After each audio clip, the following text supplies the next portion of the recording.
Pemirsa, berjumpa kembali dalam acara Di Balik Cerita. Kali ini Anda akan saya ajak untuk mengenal beberapa candi yang ada di kota Mojokerto. Salah satunya ialah Candi Bajang Ratu, merupakan salah satu candi peninggalan Kerajaan Majapahit, berada di Desa Temon, Kecamatan Trawulan, Mojokerto. Dibangun pada abad ke-14 yang difungsikan untuk memperingati wafatnya Raja Jaya Negara. Seperti apa sejarahnya? Mari kita ikuti bersama.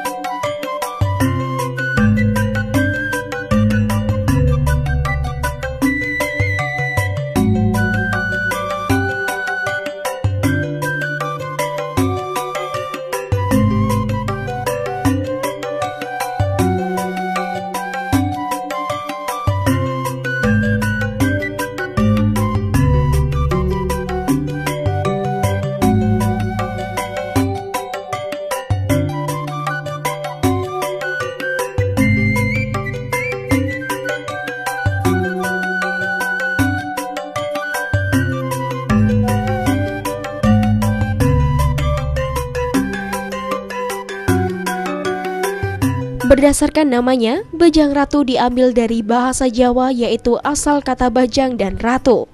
Bajang sendiri artinya kerdil, dan Bajang Ratu maksudnya adalah bahwa Raja Jaya Negara dinobatkan sebagai Raja Kerajaan Majapahit ketika masih kecil.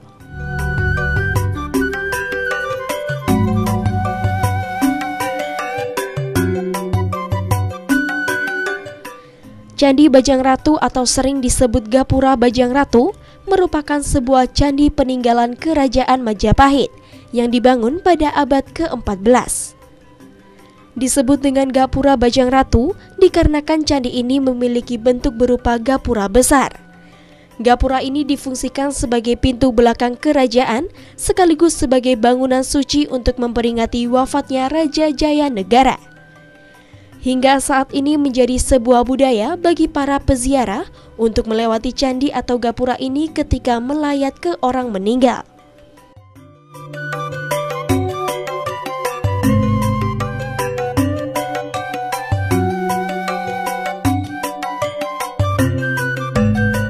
Candi ini dibangun sebagai bentuk penghormatan kepada Sang Bajang Ratu atau Raja Jaya Negara. Hal ini terlihat pada bagian kaki candi. Terdapat relief Sri Tanjung yang berisi cerita tentang peruwatan. Raja Jaya Negara sendiri telah wafat pada tahun Saka 1250 Saka atau sekitar tahun 1328 Masehi yang disebutkan pula dalam kitab Pararaton. Sepeninggalannya, di dalam kedaton dibuatkan sebuah tempat suci atau arca dalam bentuk Wisnu di sila petak dan bubat. Selain itu, juga dibuat sebuah arca dalam bentuk Amoghasiddhi di Sukalila.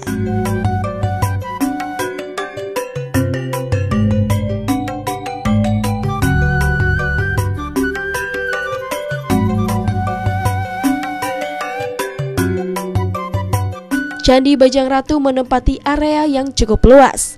Seluruh bangunan candi dibuat dari batu bata merah, kecuali anak tangga dan bagian dalam atapnya. Sehubungan dengan bentuknya yang merupakan gapura beratap, Candi Bajang Ratu menghadap kedua arah, yaitu timur dan barat.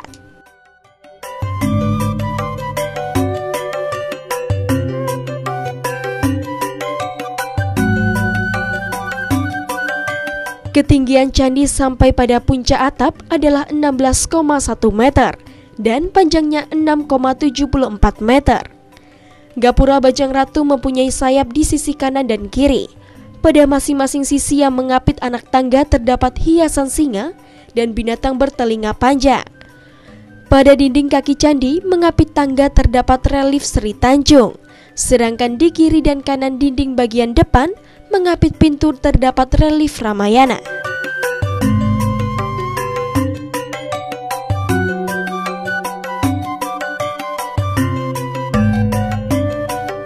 Bagian dalam candi membentuk lorong yang membujur dari barat ke timur. Anak tangga dan lantai lorong terbuat dari batu. Bagian dalam atap candi juga terbuat dari balok batu yang disusun membujur utara selatan. membentuk ruang yang menyempit di bagian atas. Atap candi berbentuk meru atau gunung, mirip limas bersusun dengan puncak persegi. Setiap lapisan dihiasi dengan ukiran dengan pola limas terbalik dan pola tanaman. Pada bagian tengah lapis ketiga terdapat relief matahari yang konon merupakan simbol kerajaan Majapahit.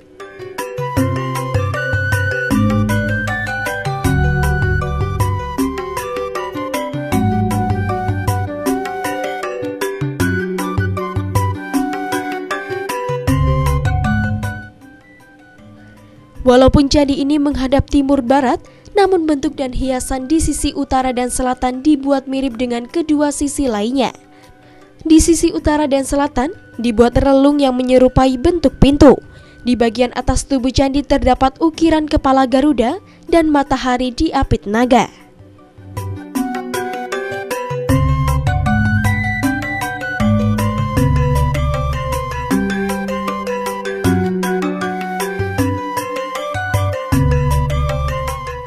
Pemirsa, di sekitar lokasi Gapura Bajang Ratu di Trowulan ini merupakan bekas ibu kota kerajaan Majapahit yang menyimpan berbagai peninggalan sejarah lainnya dari zaman keemasan, dan kerajaan Majapahit adalah salah satu kerajaan yang disegani di muka bumi. Jangan kemana-mana, sesaat lagi Di Balik Cerita akan kembali. Masih bersama kami dalam Di Balik Cerita. Pemirsa, candi berikutnya ialah Candi Brahu yang terletak di Desa Bejijong, Kecamatan Trowulan. Candi Brahu merupakan candi peninggalan Buddha yang diperkirakan berusianya lebih tua dibandingkan kerajaan Majapahit. Candi ini didirikan oleh Empu Sendok, merupakan seorang raja dari sejarah kerajaan Mataram kuno. Seperti apa sejarah dan arsitektur lainnya? Mari kita ikuti bersama.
Pemirsa, kerajaan Majapahit merupakan kerajaan yang dulunya pernah berjaya dan bahkan luas wilayahnya mencakup Singapura, Malaysia, sebagian Thailand, Kamboja, Vietnam, dan Filipina. Candi Brahu sendiri terletak di Trowulan, di mana dipercaya sebagai ibu kota kerajaan Majapahit pada masa lalu. Candi Brahu digunakan hanya sebagai tempat untuk sembahyang.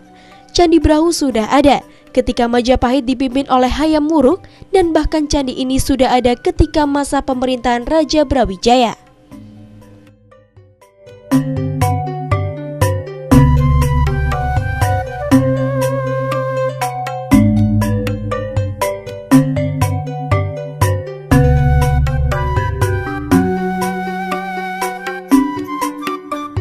Candi ini didirikan oleh Empu Sendok, di mana Empu Sendok merupakan seorang raja dari sejarah kerajaan Mataram kuno. Dan diperkirakan Candi Brahu merupakan salah satu peninggalan kerajaan Mataram kuno.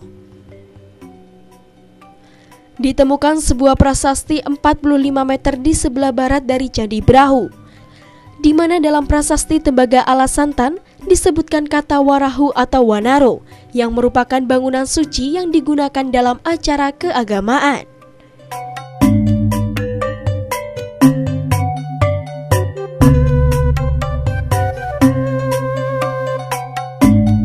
Candi Brahu merupakan candi kerajaan Buddha, di mana candi ini memiliki stupa yang merupakan ciri khas dari candi agama Buddha.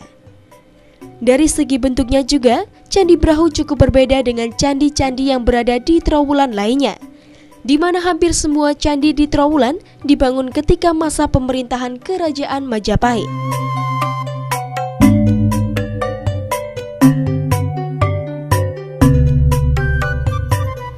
Di sekitar kompleks candi pernah ditemukan benda-benda kuno lainnya, seperti alat upacara dari logam, perhiasan dan benda-benda lain dari emas, serta arca-arca logam yang kesemuanya menunjukkan ciri-ciri agama Buddha, sehingga ditarik kesimpulan bahwa Candi Brahu merupakan candi Buddha.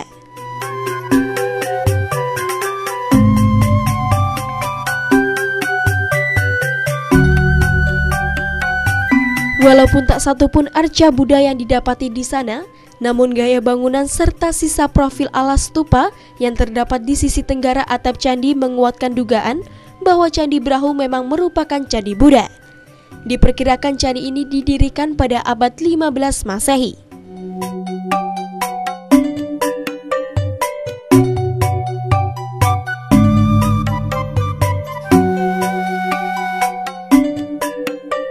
Pemirsa, Candi Brahu menghadap ke arah barat, berdenah dasar persegi panjang seluas 18 x 22,5 meter dan dengan tinggi yang tersisa sampai sekarang mencapai sekitar 20 meter.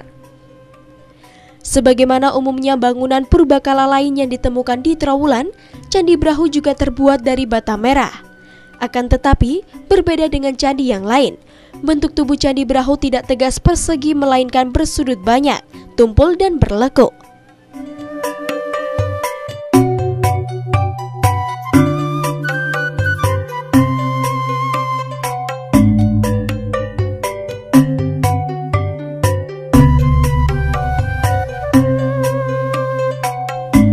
Bagian tengah tubuhnya melekuk ke dalam seperti pinggang. Lekukan tersebut dipertegas dengan pola susunan batu bata pada dinding barat atau dinding depan candi. Atap candi juga tidak berbentuk prisma bersusun atau segi empat, melainkan bersudut banyak dengan puncak datar.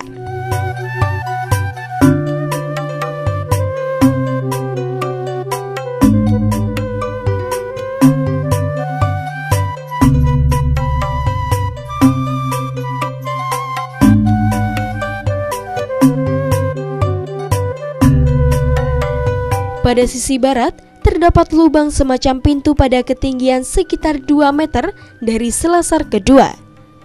Konon ruangan di dalam cukup luas sehingga mampu menampung sekitar 30 orang. Di kaki, tubuh maupun atap candi tidak didapati hiasan berupa relief atau ukiran. Hanya saja susunan bata pada kaki, dinding tubuh dan atap candi diatur sedemikian rupa sehingga membentuk gambar berpola geometris maupun lekukan-lekukan yang indah.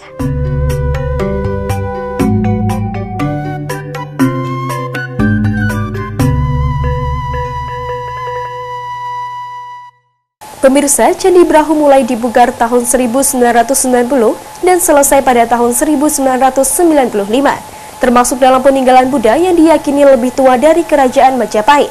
Candi ini juga memiliki relief yang menggambarkan sinkretisme antara agama Hindu dan agama Buddha. Hingga saat ini, candi ini juga masih digunakan untuk tempat menaruh sesaji dan untuk ritual lainnya. Pemirsa, jangan kemana-mana, sesaat lagi Di Balik Cerita akan kembali. Masih bersama kami dalam Di Balik Cerita. Pemirsa, masih dari kota Mojokerto. Candi berikutnya ialah Candi Tikus. Candi ini semula telah terkubur dalam tanah yang ditemukan kembali pada tahun 1914. Kemungkinan besar Candi Tikus merupakan tempat pemandian yang sangat disakralkan oleh umat Hindu dan Buddha pada masa itu. Seperti apa sejarah lengkapnya dari Candi Tikus? Pemirsa, inilah Di Balik Cerita.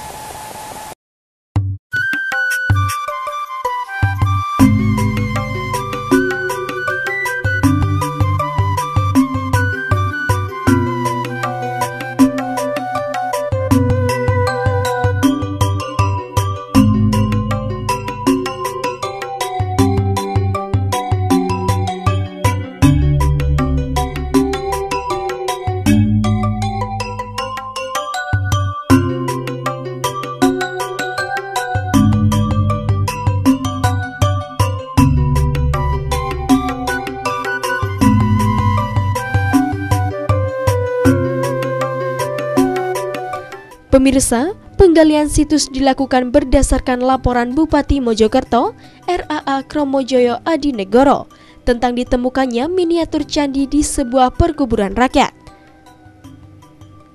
Pemugaran secara menyeluruh dilakukan pada tahun 1984 sampai dengan 1985. Nama tikus hanya merupakan sebutan yang digunakan masyarakat setempat. Konon pada saat ditemukan, tempat candi tersebut berada merupakan sarang tikus.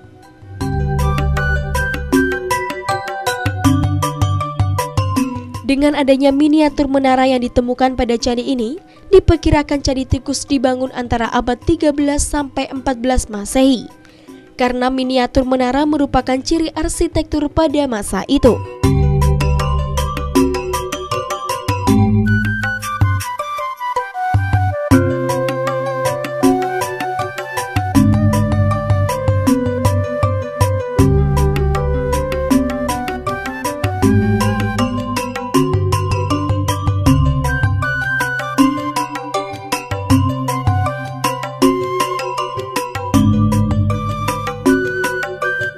Bentuk candi tikus yang mirip sebuah pertitaan mengundang perdebatan di kalangan pakar sejarah dan arkeologi mengenai fungsinya. Sebagian pakar berpendapat bahwa candi ini merupakan pertitaan, tempat mandi keluarga raja. Namun sebagian pakar ada yang berpendapat bahwa bangunan tersebut merupakan tempat penampungan dan penyaluran air untuk keperluan penduduk Trowulan. Namun menaranya yang berbentuk meru menimbulkan dugaan bahwa bangunan candi ini juga berfungsi sebagai tempat pemujaan.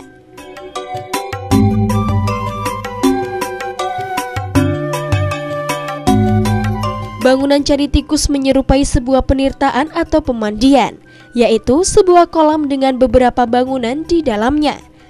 Hampir seluruh bangunan berbentuk persegi empat ini terbuat dari batu bata merah. Yang menarik adalah letaknya yang lebih rendah sekitar 3,5 meter dari permukaan tanah sekitarnya.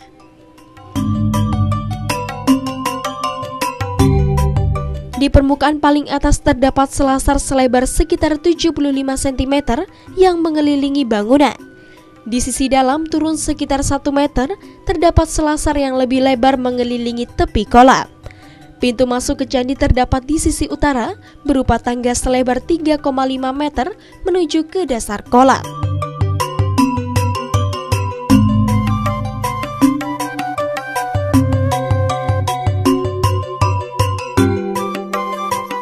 Di kiri dan kanan tangga terdapat kolam berbentuk persegi empat yang berukuran 3,5 meter kali 2 meter.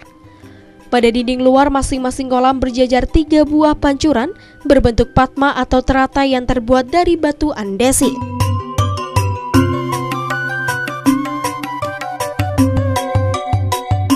Pemirsa, tepat menghadap ke anak tangga, agak masuk ke sisi selatan terdapat sebuah bangunan persegi empat.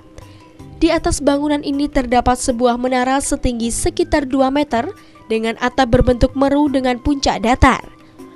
Menara yang terletak di tengah bangunan ini dikelilingi oleh 8 menara sejenis yang berukuran lebih kecil. Di sekeliling dinding kaki bangunan berjajar 17 pancuran berbentuk bunga teratai dan makara.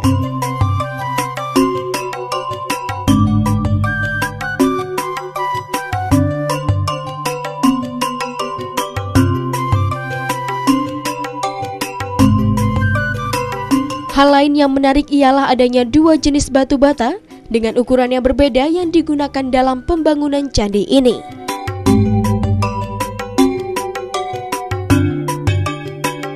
Kaki candi terdiri atas susunan bata merah berukuran besar yang ditutup dengan susunan bata merah yang berukuran lebih kecil.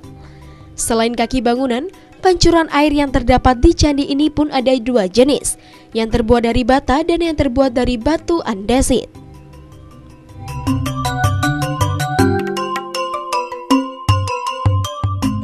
Pemirsa, candi tikus diperkirakan dibangun pada abad ke-13 atau abad ke-14. Diperkirakan merupakan tempat mandi raja-raja atau untuk upacara tertentu. Pada kitab Negara Kertagama disebutkan adanya tempat pemandian yang dikunjungi oleh Raja Hayam Wuruk. Sehingga pada masa itu, candi tikus merupakan tempat pemandian yang sangat disakralkan oleh umat Hindu dan Buddha. Pemirsa, sekian di balik cerita kali ini. Kita akan berjumpa kembali di episode berikutnya. Sampai jumpa.